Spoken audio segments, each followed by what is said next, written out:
A new trailer for Pokémon Sun and Moon has been released for Japan, providing an overview of the games as well as going over the basics of Pokémon itself. Because of that, there's really not a whole lot of new footage for us to cover, but that won't stop us from bringing out the old analysis machine to find as many secrets and hidden details as we can. So let's begin. Right off the bat, we see part of the animation for the Bug-type Z-move. This seems to have wrapped the opponent in a web before slamming them to the ground. But there's one other Z-move in the trailer that we haven't seen before. The Psychic Z-move bounces the Pokemon all around a celestial space before sending them straight through it, shattering the psychic projection. They're both just short examples, but still provide a sense of the power behind these moves. A later scene seems to show the moment that your trainer first uses Poké-Ride. Hal, Hala, Kukui, Lily, and even her Cosmog surround the trainer as it sits atop the Tauros. So this does confirm that Tauros is the first Poké-Ride you receive, and it happens on Melee Island. Could this be a kind of reward for defeating Hala, or a new Poké-Ride Pokemon obtained in some other way? Next, during the sequence where a few of the locations around Alola are shown, we see a boat docked at Akala Island. And though it's difficult to see, the female trainer, Lily, and Kukui are all there. But this boat doesn't seem to be in the best of shape. The sail has several patches in it, and there's rust along the bottom. Either this boat hasn't been used in a while, or it needs to be fixed up by the time players head to the next island. Another scene shows a different angle of Ether Paradise. This one is from the main building near the exit to the mansion on the other side.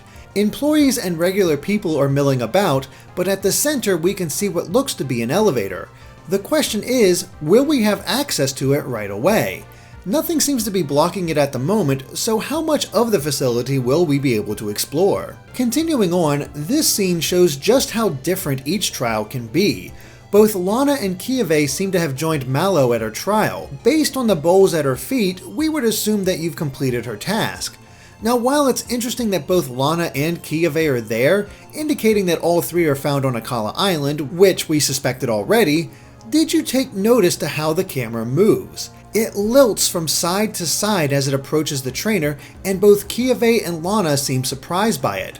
We're pretty sure that this is the totem Pokemon for the area, which we've already seen is Lurantis. But it's really cool how it seems to surprise you rather than having you go to a specific spot to confront it like with the first trial. It indicates that there will be variety to the interactions. Speaking of Akala Island, we see Olivia coming from the entrance that we pointed out during the previous analysis. We believe that it was a temple that belonged to Tapu Lele, the guardian of Akala Island. This may still be true. After all, this definitely takes place on that island, but it seems this is also the location of the Kahuna battle with Olivia.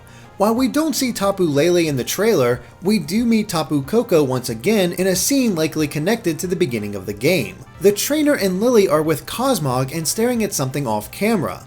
Behind them is a broken bridge, so it's very likely that this is just after Tapu Koko saved the player, and there's a kind of meeting between the two. While there's not much else to be said, it does show how important this moment is. The final thing we wanted to highlight is during this scene where the trainer is crossing the field of red flowers that we've seen in many previous trailers, but only during battles.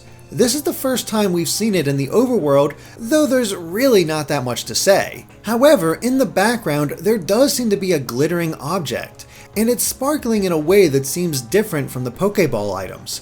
Could it be a Zygarde cell or something completely different? All we do know is that there's a convenient stairway leading right down to it. And that's everything we could find in the Sun and Moon overview trailer. While nothing major was shown, it does provide a better sense of what's in store for us in the full game. We just can't wait to play it at this point.